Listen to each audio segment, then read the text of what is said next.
इंदौर राजा रघुवंशी हत्याकांड, एक खौफनाक साजिश का पर्दाफाश। क्या आपको यकीन होगा कि जिस दुल्हन ने अभी अभी 7 फेरे लिए वही अपने पति की कातिल निकली? एक हनीमून ट्रिप जो जिंदगी भर के प्यार की शुरुआत होनी थी, वो मौत का सफर कैसे बन गई? इंदौर में हुए राजा रघुवंशी हत्याकांड ने पूरे देश को झकझोर कर रख दिया है। आज हम आपको इस खौफनाक साजिश की एक एक परत खोलकर दिखाएंगे। कैसे प्यार के नाम पर धोखे का जाल बुना गया और एक हंसती खेलती जिंदगी पल भर में खत्म हो गई। ये कहानी आपको सोचने पर मजबूर कर देगी कि क्या वाकई कुछ रिश्तों पर आंख मूंद कर भरोसा किया जा सकता है।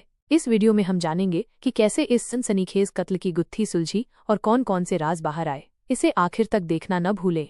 क्या है Indore couple case? Indore couple case दरअसल बेहद सनसनीखेज राजा रघुवंशी हत्याकांड ही कहा जा रहा है। इसमें इंदौर के एक ट्रांसपोर्टर राजा रघुवंशी की शादी के तुरंत बाद हनीमून के दौरान मेघालय में हत्या कर दी गई थी। इस हत्या का आरोप उसकी नवविवाहित पत्नी सोनम रघुवंशी पर लगा है।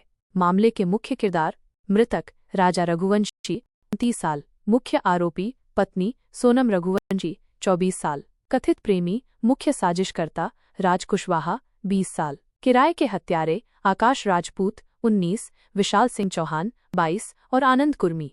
अपराध और जांच का घटनाक्रम। शादी और हनीमून। राजा और सोनम की शादी इंदौर में 11 मई 2025 को हुई थी। वे 20 मई को अपने हनीमून के लिए मेघालय रवाना हुए। लापता होना और शव मिलना। 23 मई को ये जोड़ा मेघालय के वेई सावडोंग फॉल्स के पास से लापता हो गया। राजा का शव 2 जून को फॉल्स के पास एक खाई में मिला, जिस पर गंभीर सिर की चोटें थीं। सोनम की वापसी और सरेंडर। सोनम रघुवंशी 9 जून को उत्तर प्रदेश के गाजीपुर में एक ढाबे पर बदहवास हालत में मिली और बाद में उसने पुलिस के सामने सरेंडर कर दिया। साजिश का खुलासा। पुलिस जांच में एक सोची समझी हत्या की साजिश का खुलासा हुआ। सोनम ने कथित तौर पर अपने प्रेमी राज कुशवाहा के साथ मिलकर राजा को मारने की योजना बनाई थी। उसने कथित तौर पर 3 हत्यारों आकाश, विशाल और आनंद को इस अपराध के लिए लगभग 20 लाख रुपए दिए थे। हालांकि आधिकारिक पुष्टि का इंतजार है। राज कुशवाहा की भूमिका। शुरुआत में राज कुशवाहा को मास्टरमाइंड माना जा रहा था, लेकिन जांचकर्ता अब ये संदेह कर रहे हैं कि सोनम ने ही राज कुशवाहा को झूठे प्यार के वादों से मैनिपुलेट किया होगा। राज ने कथित तौर पर हत्यारों और सोनम के भागने की व्यवस्था करने में मदद की। इंदौर से संबंध। माना जाता है कि हत्या की साजिश इंदौर में ही रची गई थी। हत्या के बाद सोनम इंदौर लौट आई और उत्तर प्रदेश भागने से पहले से तय किए गए किराए के फ्लैट में रुकी थी। अहम सबूत।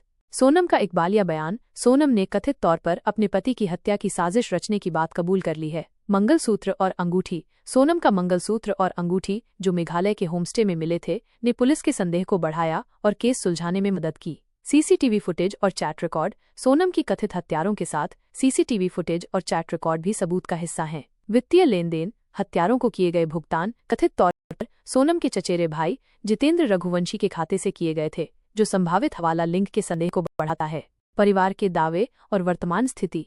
राजा के परिवार ने दावा किया है कि सोनम ने उससे अपनी कुंडली से मांगलिक दोष हटाने के लिए शादी की थी और फिर अपने प्रेमी राज कुशवाहा से शादी करने के लिए उसकी हत्या कर दी। वे यह भी आरोप लगाते हैं कि सोनम की मां को उसके इरादों के बारे में पता था। सोनम के भाई गोविंद ने सार्वजनिक रूप से अपनी बहन से किनारा कर लिया है, उसकी दोषी होने की 100% निश्चितता व्यक्त की है और राजा के शोकाकुल परिवार को समर्थन देने का वादा किया है। उन्होंने ये भी कहा है कि वो सोनम को सजा दिलाने के लिए एक वकील नियुक्त करेंगे। सभी 5 आरोपी, जिनमें सोनम रघुवंशी, राज कुशवाहा, आकाश राजपूत, विशाल सिंह चौहान और आनंद कुर्मी शामिल हैं, को गिरफ्तार कर लिया गया है। उन्हें 11 जून 2025 को शिलांग की अदालत में पेश किया गया और 8 दिनों की पुलिस हिरासत में भेज दिया गया। पुलिस अब मेघालय में क्राइम सीन को रिकंस्ट्रक्ट करने की योजना बना रही है।